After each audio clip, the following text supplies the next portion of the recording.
pessoal, eu sou Liliane Rocha e está começando mais um episódio do podcast Mulheres na Política, o seu podcast voltado a explorar o papel das mulheres na política. E nesta temporada iremos conhecer um pouco mais da história das mulheres da Câmara Municipal Félix Araújo de Campina Grande.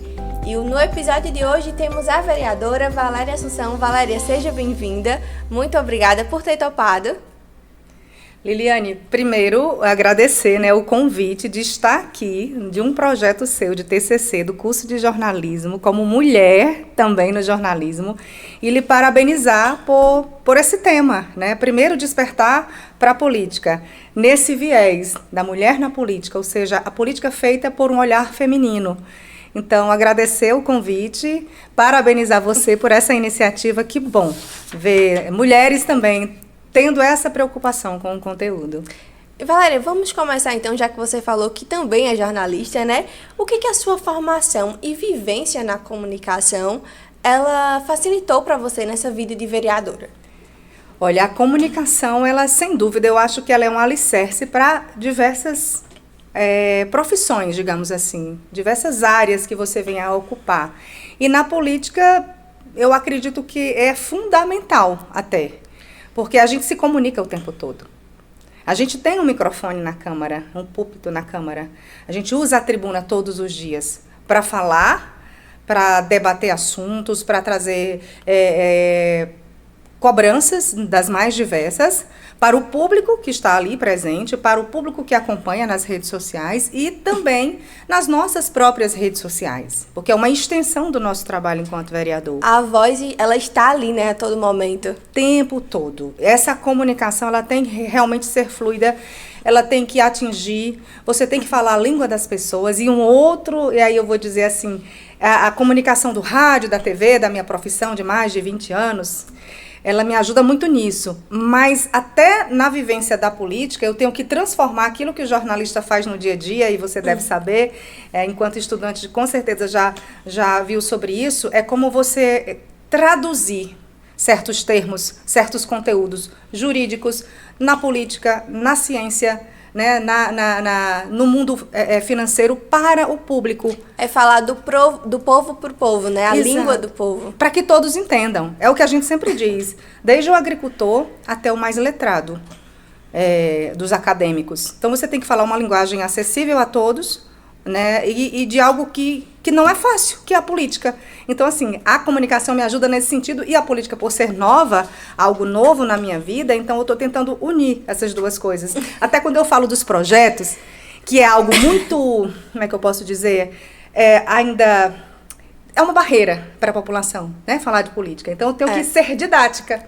Aí é onde a comunicação me ajuda. E como é que foi essa motivação para adentrar na política? Olha, na verdade, eu venho de uma carreira, de muitos anos de jornalismo. Me formei aqui, sou cearense, venho da cidadezinha ali do Barro, divisa com Paraíba, ali com Cajazeiras. Me formei aqui na UEPB. Então, a minha carreira toda, a vida inteira, foi trabalhando em rádio, em TV, apresentando programas, fazendo entrevistas, fazendo reportagens de rua, enfim, outros trabalhos voltados para a comunicação sempre. Então, quando as pessoas me fazem essa pergunta de como a política entrou na minha vida, eu digo que não foi um plano, porque não foi mesmo, não foi um projeto, não foi algo de eu vou estudar jornalismo, eu vou trabalhar, num determinado momento eu vou entrar na política, até porque eu não venho de família política, eu não tenho sobrenome político, eu sou Assunção. É a primeira mulher na política da família? A primeira mulher na política da família. Minha família, inclusive por parte de mãe, que é do Piauí. Então, assim, eu não tenho herança política. Eu sou uma mulher jornalista que veio, que eu posso dizer assim, para a política, muito mais por um movimento de uma sociedade que me acompanha e que entendeu que, e eu vou ter que contar um pouquinho de uma história aqui, que é um pouco mais para as pessoas entenderem, que nem todo mundo vai saber. Quando eu trabalhava na emissora de TV aqui em Campina Grande, e que como defensora e protetora da causa animal, eu usei os microfones, eu usei minha rede social, eu como ativista que sou.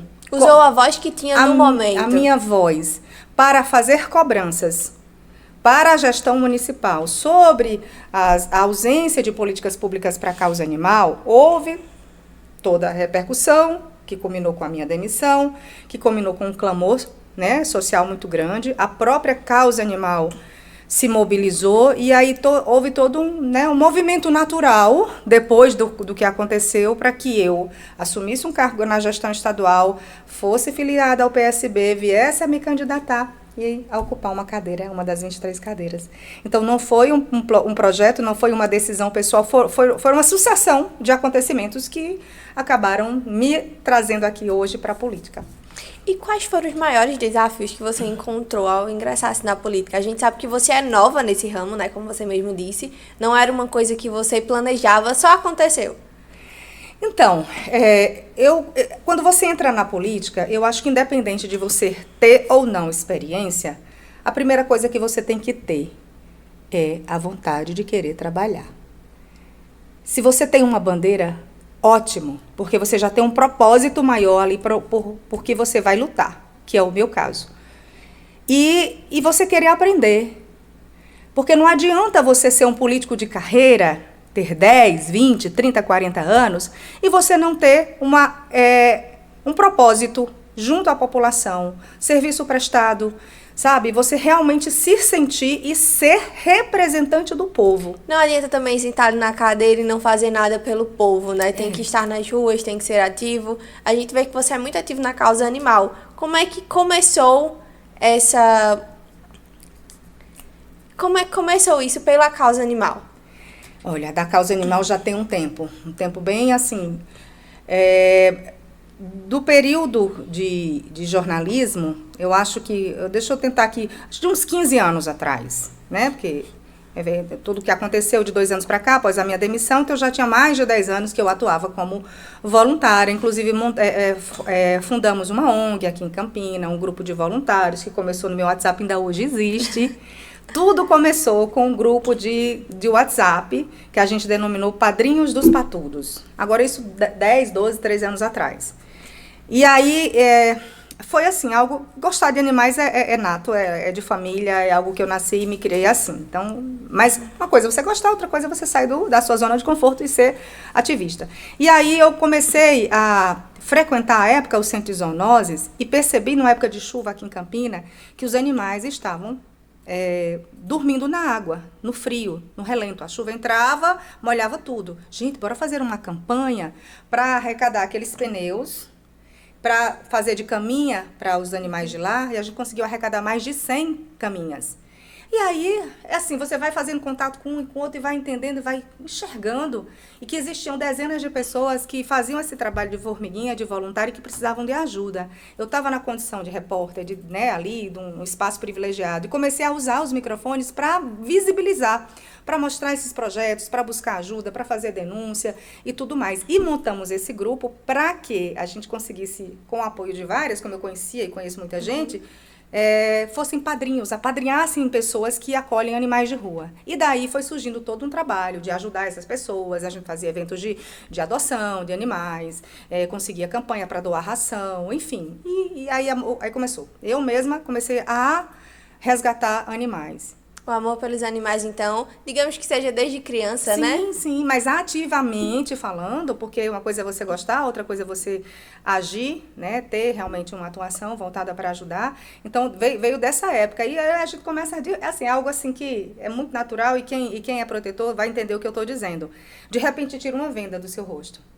Você passava na rua e você não enxergava o animal, agora é inevitável. É inevitável, é algo assim. Então, algo que vai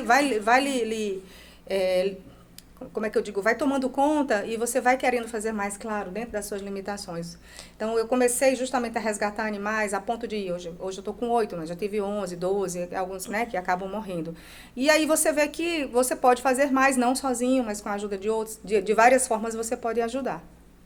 Em que momento você percebeu que sua voz ela poderia ser instrumento além das reportagens, além do microfone, da denúncia? Como é que foi essa mudança assim, de chave na sua vida? Na política, você diz? A voz?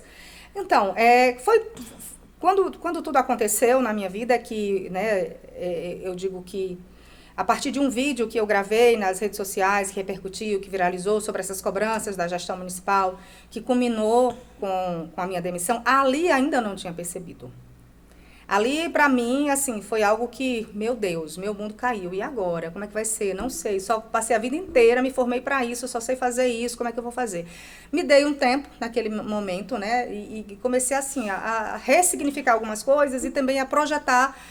uma segunda opção, digamos assim, mas né? não na política. Eu pensava no blog, que inclusive a gente chegou a abrir um blog, em alguns programas de TV, fazer podcast, usar a comunicação da rede social, enfim, sair daquela bolha rádio e TV. Então, era coisa que eu estava projetando. Só que o movimento Causa Animal foi tão grande e as pessoas começaram a ver isso e eu também a enxergar, opa, peraí. Eu posso dar a minha voz em outro lugar. Se a minha voz teve o peso de fazer tudo isso, é que eu posso fazer mais. E a política é o lugar. A política é o lugar de mudança, de transformação, de debate, de buscar melhorias. Porque, como jornalista, o que eu podia fazer era denunciar, era cobrar, era dar visibilidade. E lógico também com as limitações da emissora, né? Com totais limitações, tanto que aconteceu, né, o fato de eu ser demitida porque falei, fiz a cobrança, enfim. Mas são águas passadas e eu acho que tudo tem um propósito divino na vida da gente, são desígnios e enxergando, até às vezes eu não sei se vocês têm o costume de olhar o feed de vocês, o para trás mente. Às vezes eu me pego olhando, meu Deus, aqui eu não tinha noção do que ia acontecer na minha vida, mas o Senhor já sabia dos propósitos, porque a campanha ela veio de forma muito natural e a aceitação das pessoas também. Então não era só eu entender que eu podia fazer, eu receber esse aval, essa confiança de eleger uma mulher. Vamos lá, eleger uma mulher. Primeira vez forasteira. Não, vamos começar. Forasteira, que não tem família aqui, que não tem tradição, mas eu não tinha nem voto da família, mamãe, todo mundo votava lá no Ceará e no Piauí. Eu não tinha nem a família para começar a ter voto. Os forasteiros tomando conta de Campina Grande. Os forasteiros. Mulher sem recursos, sem tradição na política, sem serviço prestado, que você sabe que isso conta, sem base eleitoral, sem nada. Só eu, a minha credibilidade, a minha história e a causa animal. Das pessoas que realmente se sentem representadas por mim e que têm essa confiança de que eu estou aqui para fazer o que tiver ao meu alcance. Galera, você citou, né, que sua família não é daqui, chegou aqui. Como é que foi para ele saber que você iria entrar na política? Ufa! Quando houve o convite, foi antes do Natal. Aí eu estava para ir passar o Natal com a família, eu disse, não, vou conversar quando chegar lá, né? Porque eu mesma não estava querendo... A gente deixa a surpresa para pessoalmente, né? Demorou para mim, entendeu? Demorou para mim. Eu digo, meu Deus, por que será? Meu pai não tá...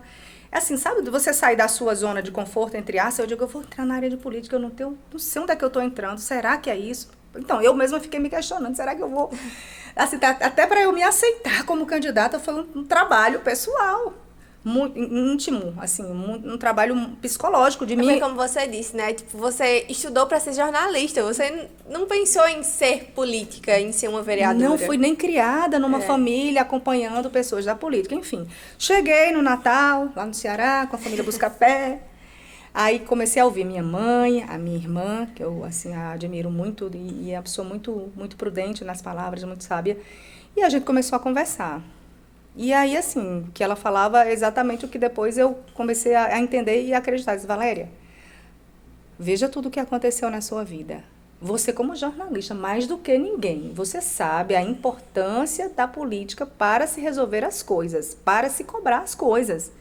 Você está tendo uma oportunidade de ouro nas suas mãos para lutar por a causa que lhe tirou o seu ganha-pão, que lhe tirou da sua profissão, a sua carreira, porque não é só uma questão de ganhar-pão, que eu poderia ter trabalhado em qualquer outra situação, eu tive convites, inclusive, de outras emissoras, mas ali era mais uma situação de enxergar, que foi a partir dali que eu comecei a pensar, de fato, com o aval da família, a ajuda da família, você vai se confortando, você vai, se enchendo daquela coisa que das dúvidas, elas vão diminuindo, então você vai, realmente é por aqui, porque a família, ela quer o seu bem.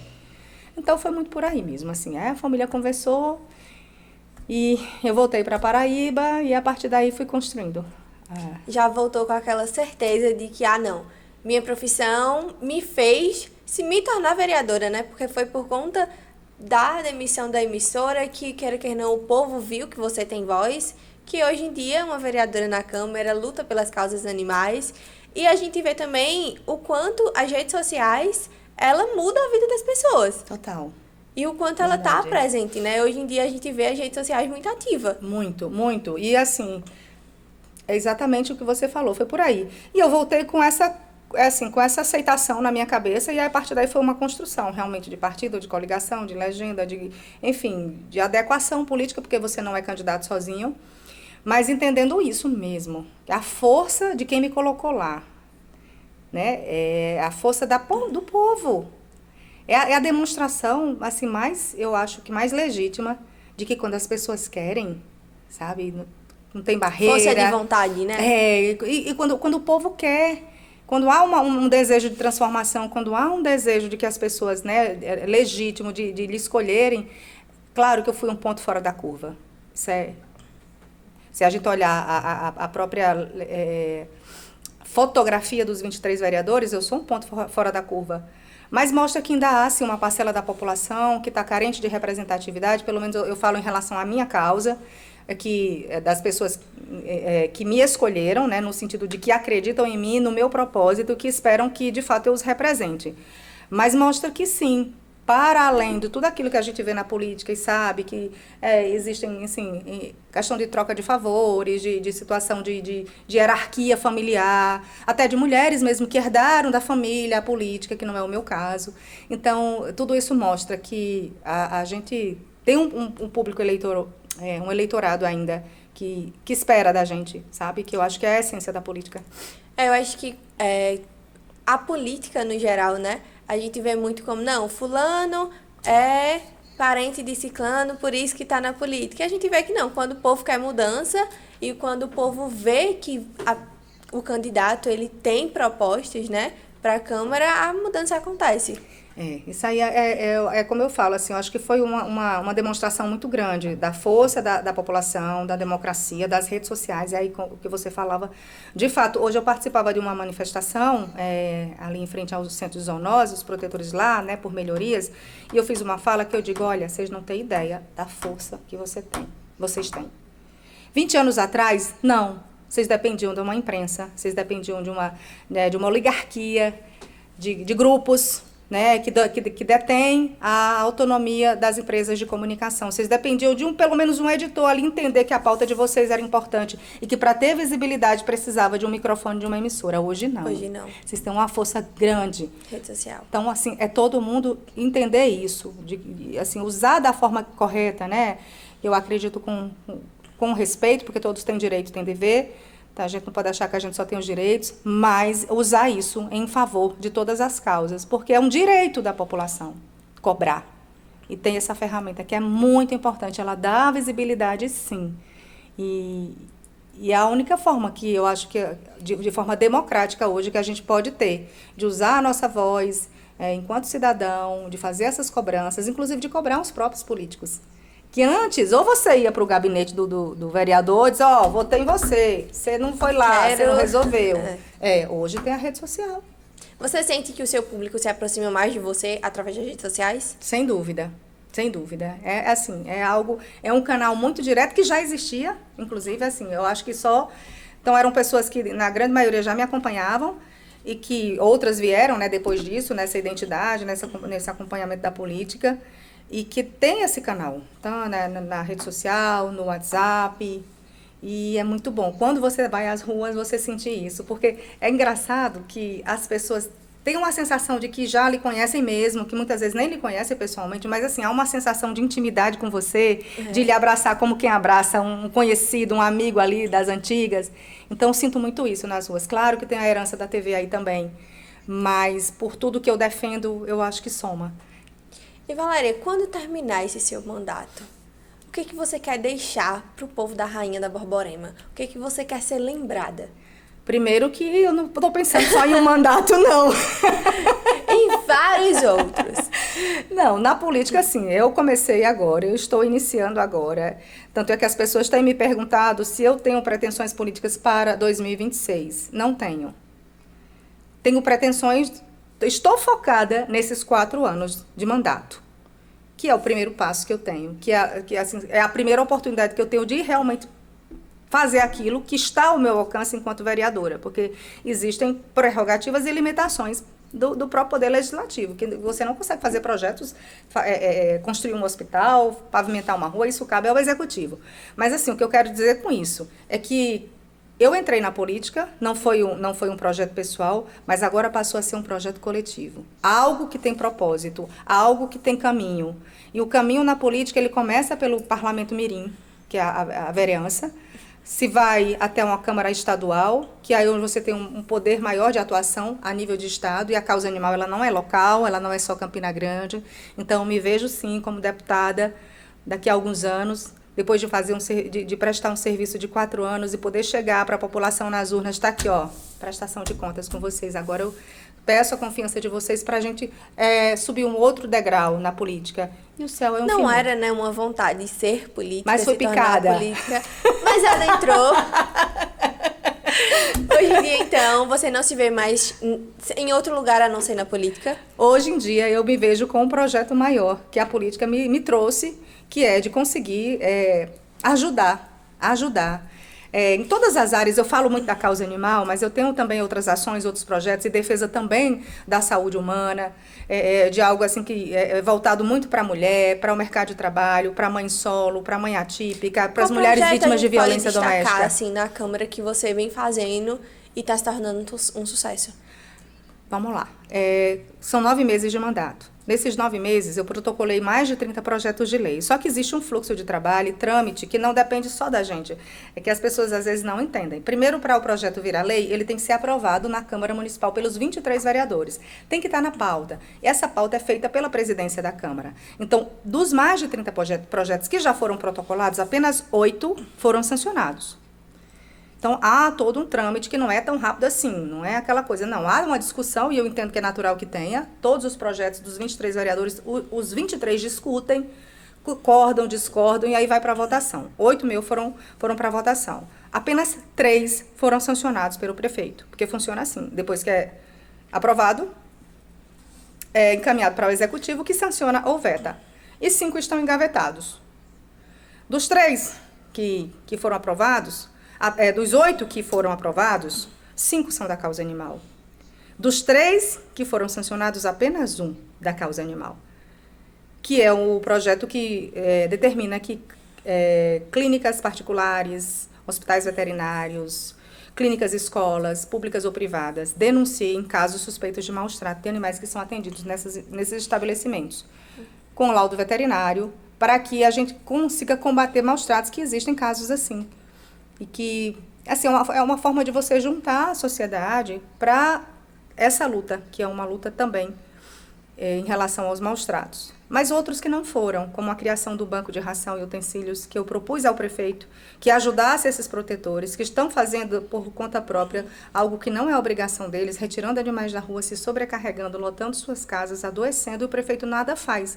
Então, esse projeto é para que a prefeitura, de fato, ajude e faça a sua obrigação, que é dar condições mínimas para essas pessoas que estão, né, resgatando esses animais. Então, esse ainda também não foi sancionado. Tem um outro projeto que eu queria aqui destacar, para sair um pouquinho da bolha da causa animal, mas que é super importante. Esse ainda nem sequer foi aprovado pela Câmara, não chegou ainda à votação, que é para que mães, filhos de mulheres vítimas de violência doméstica, ou dependentes, aquela mulher, em qualquer situação de ameaça, ela consiga, de forma imediata, ela tenha uma prioridade e a desburocratização para ela transferir o filho dela de uma creche ou de uma escola para onde ela queira no município. Uma forma de dar um suporte a essa mulher. Um outro, cria um mutirão de saúde aos sábados, uma vez no mês, para mulheres que trabalham a semana inteira, que cuidam dos seus filhos e que não têm tempo de cuidar da sua saúde.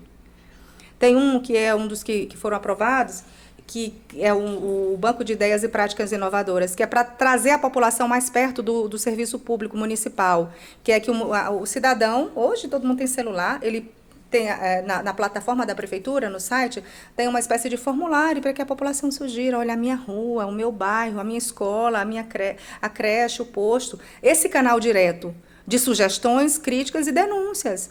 A gente vê que a televisão hoje em dia, né, a rádio, ela é forte ainda nesse momento do pessoal ligar e dizer, olha, minha rua tá assim, tá assim. Mas a gente vê também que a rede social, ela tem muita força. Então, acho que se tivesse um canal dessa forma, acho que Campina Grande seria melhor, digamos assim. Primeiro tem que ter a escuta. Não adianta, porque o problema é nítido, né? Basta a gente sair, basta ir a um posto de saúde. Eu entendo que os secretários, eles não podem estar em todas as ruas, eles não podem... mas muita coisa, sabe-se a problemática. Mas é uma forma, assim, de você ampliar as discussões, porque para isso existem os orçamentos democráticos, as plenárias que são realizadas com a população para ouvir, mas a tecnologia, hoje todo mundo tem celular. Quem é que tem tempo, dinheiro e condição de estar indo em secretaria fazer solicitação? Primeiro, não sabe nem se vai ser recebido, se vai ser ouvido, se sente constrangido, intimidado. Então, é uma ferramenta, mas que haja a escuta, que haja minimamente a avaliação daquela sugestão, que ela entre para um planejamento do município, que venha a ser discutido dentro do orçamento como prioridade de gestão, que é onde se faz uma gestão democrática, é ouvindo as pessoas, é sabendo o que é prioridade para aquela comunidade. E esse formulário, ele vem nesse intuito. Valéria, qual recado você deixaria para aquelas mulheres que têm vontade de fazer parte da política, seja como vereadora, seja como apoiadora, e qual recado você deixaria para ela que está tentando entrar na política? Primeiro, eu queria deixar um recado para as mulheres como num todo. Somos a maioria do eleitorado. Somos as mulheres que formamos os filhos, que formamos a sociedade, que educamos, né, novos cidadãos. São as mulheres. Então, essa educação para a política, para o preconceito contra a mulher na política, que infelizmente existe, ele começa em casa. Então, somos nós, mulheres, que temos que começar a repensar como criamos nossos filhos, como educamos, como votamos. E como vamos usar a nossa voz. Como votamos, porque temos direito não só a votar e escolher mulheres, por que não? O preconceito não pode partir da própria classe. Mas a gente tem que começar a abrir os olhos e entender que tem essa representatividade de outras mulheres que podem nos representar. E por que não ocupar este lugar também? Não precisa ser filha de política, não precisa ser esposa de político. Todos nós, é um direito legítimo. Quem vota tem direito a ser votado. Então, a gente tem que começar a pensar nisso e amadurecer. E será que eu posso, como eu poderia estar no meio político, me inserir? E aí tem vários caminhos. Eu acho que não é fácil, de fato não é, mas se há um desejo, ele é legítimo e as pessoas têm aí que se filiar num partido, ver onde você se identifica, acompanhar a política local. Acompanhar a política, ver as suas percepções de mundo, de política, para saber onde você se alinha melhor, né? Onde você se encaixa e buscar esses espaços, que muitas vezes começam nos movimentos sociais, nos movimentos acadêmicos. Naqueles movimentos de bairro, né? Nos movimentos de bairro, no próprio movimento acadêmico, lideranças surgem ali, de pessoas que se destacam, que realmente se identificam com essa representatividade de ser aquela pessoa porta-voz de uma sociedade, mas alguém que legitimamente, né, tenha esse propósito. Então, é um direito de todos. Mulheres, temos que ocupar mais espaços na política. Ainda há muito pouco. Precisamos avançar. Esse é o recado. Valéria, estamos chegando ao fim e eu queria que você deixasse suas redes sociais para quem quiser acompanhar o seu trabalho, para quem quiser acompanhar a causa animal. Vamos lá, Instagram. Eu acredito Valéria.Assunção. Valéria com W. Olha, se botar Valéria com W.Assunção, vai identificar. Valéria, queria te agradecer pelo convite, por ter aceitado esse convite, na verdade. Foi muito bom esse papo. Espero que possamos nos encontrar em outros momentos e que você siga essa sua carreira na política. E assim chegamos ao fim desta temporada. Foi um prazer conversar com Valéria e também com as demais vereadoras que passaram por aqui. Muito obrigada pela sua escuta, pela sua atenção. Um beijo e até a próxima temporada.